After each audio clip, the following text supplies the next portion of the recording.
Allahabad high court के bar association के वकील ने जब खुल्लम खुल्ला पूर्व सीजेआई खन्ना साहब को चुनौती दिया और कहा कि क्या मजाक बना रखा है कि आपकी मौजूदगी में जब दिल्ली जज यशवंत वर्मा जेल नहीं गए, जब वो बर्खास्त नहीं हुए, उनका तबादला हो गया।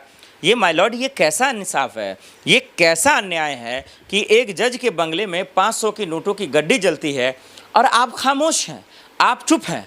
फॉरएवर न्यूज़ के माध्यम से दर्शकों हमने आपको दिखाया कि किस तरीके से दिल्ली जज यशवंत वर्मा को लेकर कपिल सिब्बल, साथ ही उपराष्ट्रपति धनखड़ साहब और बार एसोसिएशन के वकीलों ने क्या कुछ कहा, सब लोगों ने क्या कुछ कहा। हमने वीडियो दिखाया, हमने उनके आर्टिकल्स पढ़कर आपको बताए, उन लोगों के बयान क्या थे हमने दिखाया, अपने जनतब जितना हुआ हमने सबूत इकट्ठा किया। फॉरेंसिक जांच जो आया 3 जजों की टीम में क्या आया हमने आपको बताया। लेकिन मिला क्या, हुआ क्या?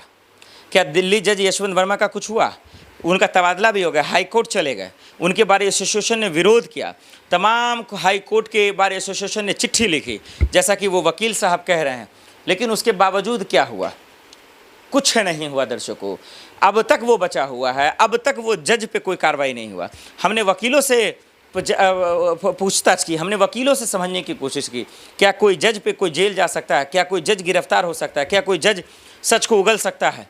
महाभियोग की बातें हुई, जांच पड़ताल की बात हुई, दिल्ली पुलिस क्या कर रही है, जांच एजेंसियां क्या कर रही हैं, लेकिन तमाम चीज़ होने के बाद ये मजाक बनकर सिर्फ रह गया।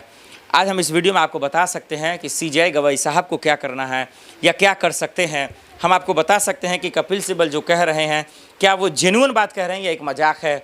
महमूद पराचा साहब जो कह रहे हैं वो क्या बातें हैं, और दिल्ली जज यशवंत वर्मा वाकई में गिरफ्तार होंगे या नहीं, ये भी एक बहुत बड़ा सवाल आज बनकर रह गया है।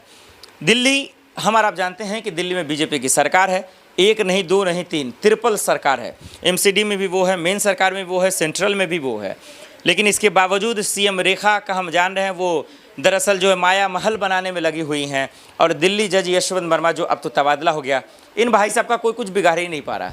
कानून दिल्ली का, ईडी सीबीआई दिल्ली का, देश का ही होता है, लेकिन दिल्ली का मतलब देश का।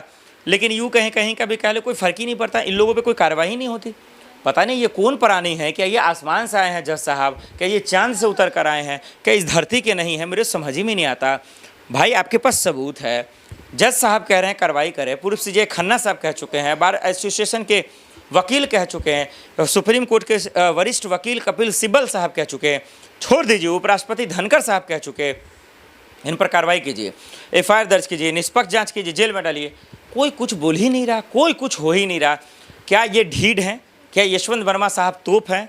क्या ये प्रधानमंत्री से भी बहुत बड़े हैं? क्या इन पर कोई कार्रवाई नहीं हो सकती?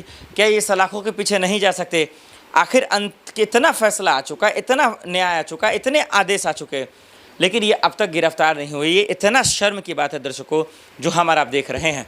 सच्चाई यही है कि अभी भी वक्त है कि दिल्ली जज यशवंत वर्मा या इलाहाबाद हाई कोर्ट के जज यशवंत वर्मा, क्योंकि तबादला कभी कुछ हो जा रहा है, किसी को समझ ही में नहीं आ रहा। हाई कोर्ट का क्या मजाक बना कर रखा है, जब उन पर आरोप लग रहे हैं, इतने एलिगेशन हैं, करोड़ों का स्कैम का मामला है, घोटाला हुआ, आरोप हुआ, धांधली हुई, क्या हुआ, कैसे, किसका कैश था, कैसे नोटों की गड्डी जली, कौन जवाबदेही है, कौन बोलेगा। लेकिन यहाँ क्या हो रहा है, वो भाई साहब अपना गद्दी पे बैठे हुए हैं, कुर्सी छोड़ने का नाम नहीं ले रहे हैं और वो सच उगलना नहीं चाहते। अगर ये दिल्ली जज यशवंत वर्मा, जस्टिस यशवंत वर्मा अगर ईमानदार होते, अगर वाकई में इनका ईमान बचा होता, इनको संविधान और लोकतंत्र का फिक्र होता, तो ये सच आकर बोलते, ये बताते कि सच्चाई क्या है, ये बताते कि हकीकत क्या। लेकिन ये नहीं बोलेंगे और यही वजह है कि आज लोगों के मन में तरह तरह के सवाल है जो अब हम आपको क्लियर कर देते हैं।